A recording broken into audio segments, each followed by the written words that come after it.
brutal and wild. We are here today to drive the MG Gloster, let you know how it drives. Stay tuned for our review. So, we've already done a walk around on the MG Gloster. We'll leave you the link in the description box below. You can head there and check out the video. So now, let's get to driving the car. Driving the MG Gloster, the twin turbo diesel engine with 215 horsepower and 480 Nm of torque, and it comes mated to an 8-speed automatic gearbox. So, getting to the driving part. First up is the engine is smooth, it pulls very cleanly, and even if you need to make a quick overtake, as you see, dab the pedal and just pushes you back to your seat, just keeps pulling, almost cross 3000 RPM. Driving out of the highway is not a problem. You've got ample amount of power. You just have all the torque thrust coming in all through the power band, and it's damn quick if you really need to make a quick going. And you need more power, you can just use the pedal shifters and get going. Talking about driving out in the city, it's not a fuss. Yeah, the car is huge, but talking about the power delivery, as I said, if you're out on a highway itself, you have enough ample amount of power, so sitting will not be a problem. Stopped traffic, if you're like in bumper to bumper traffic, you come to a halt, tap on the pedal, the car picks up immediately. So driving at city speed also is easy.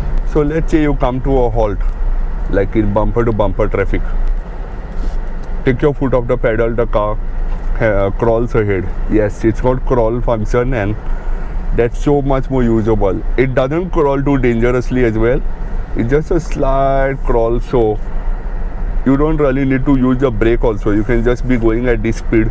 It's doing barely about, I think, 1 or 2, 3 or 4 kilometers per hour. So that's a nice thing if you're stuck in too much of traffic on the road.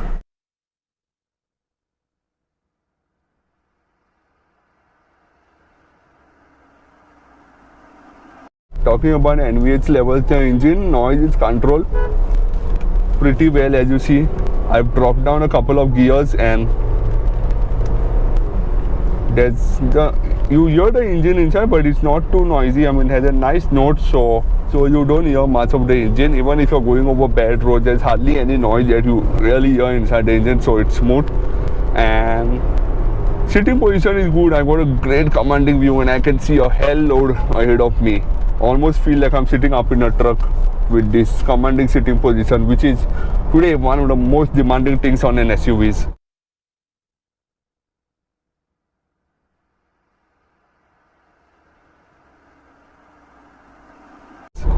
The steering also, the placement is quite good, and it is adjustable for tilt and telescopic. Turning this car is not much of a problem. As you see, you can do it just with one hand or even with one finger. The steering is light and it auto retracts in a very easy manner. And what is not confidence inspiring is the fact that the steering is light. It doesn't really weigh up like it should, so you don't really get that confidence when you're going out on the highway. Say you need to corner hard and you kind of feel the need to brake and then corner it, so just to keep the car in pace, especially if you're not in the sport mode. Talking about the other things in the Gloster, it does get driving mode. So right now we've set it in Eco, and that, as you know, is good if you want to save fuel. Your overall inputs also are lesser, and if you drive in economy range, you get better mileage. So talking about sport mode, whoa, check this out. The overall inputs just crazy. It holds all the way till 4,500 RPM, and the power delivery just comes in. There is a slight weight that comes to the steering in the sport mode, and can really get you going if you want to go get up to speeds really seriously quick.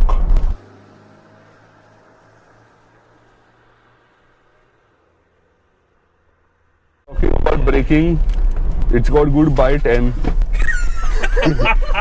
it does come to a halt, and all the things go flying off in the car. As you see, the car does grind to a halt really quick, and rather too quick. That's a good thing with the amount of speed this car carries. It's only that you got to be a little careful how you use the brakes, not to come to a halt really too quick, ladies. Talking about audio quality, as you see, I've increased the speed of the radio, the volume of the radio, and that was the audio quality. It sounds nice, crisp, and there's a good clarity in the way the music sounds as well. Talking about mirrors, these are nice, large, chunky mirrors, so you see a lot. You don't even have to turn. And so that was the change lane departure warning that warns you in case of changing the lane, and there's a light that I showed you all now that also informs oncoming drivers on the outside and informs the driver as well that you're switching the lane, so prevents an accident. So now we have cruise control. As you see, we've set it now and the car is surging forward automatically. This is good if you're out on the highway for long drives, so you want to take your foot off the pedal and all.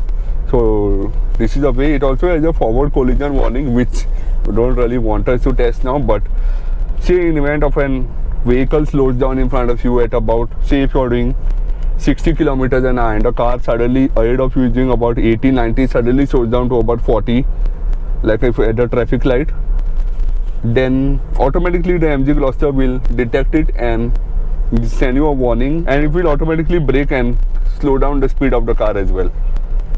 So, but as I said, cruise control is good for if you're out on long drives, you want to take your foot off the pedal. You just have to press a button here and set it, and you can increase the speed here.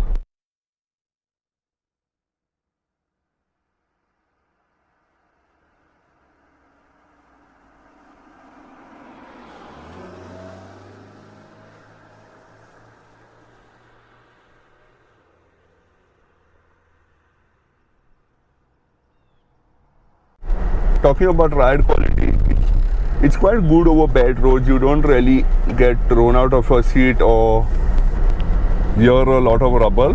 Otherwise, it's quite good and composed when you hit a rough stretch of road. So the MG Gloster has also got quite a bit of body roll.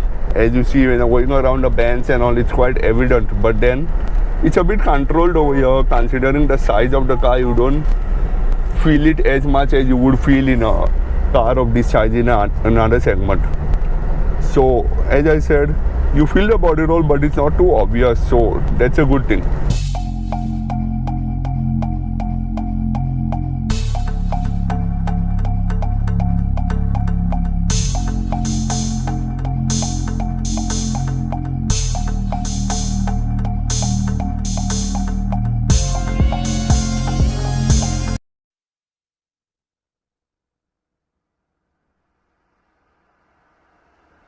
So that was a quick first drive review on the MG Gloster.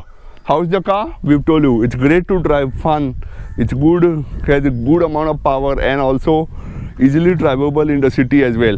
Steering could do a bit more feel, but that's okay. You got to be a bit careful on the bends. You can use the sport mode, it tightens up a bit, so that's nice. It's capable off-road as well, and the body roll is also well contained. So for around 35.5 lakhs, this car does give you quite a bit value for money in terms of the styling you're getting, the features you get, the overall interior package and the powerful engines. And also, this is one of the best cars in the segment right now. In the segment it lasts, with the Fortuner and the Endeavour being there, they are more of hardcore cars. So we hope you have enjoyed this video. Let us know what more you want to know in the comment section below. Like, share, subscribe. This is Hercules Rodriguez signing off from Auto Goa.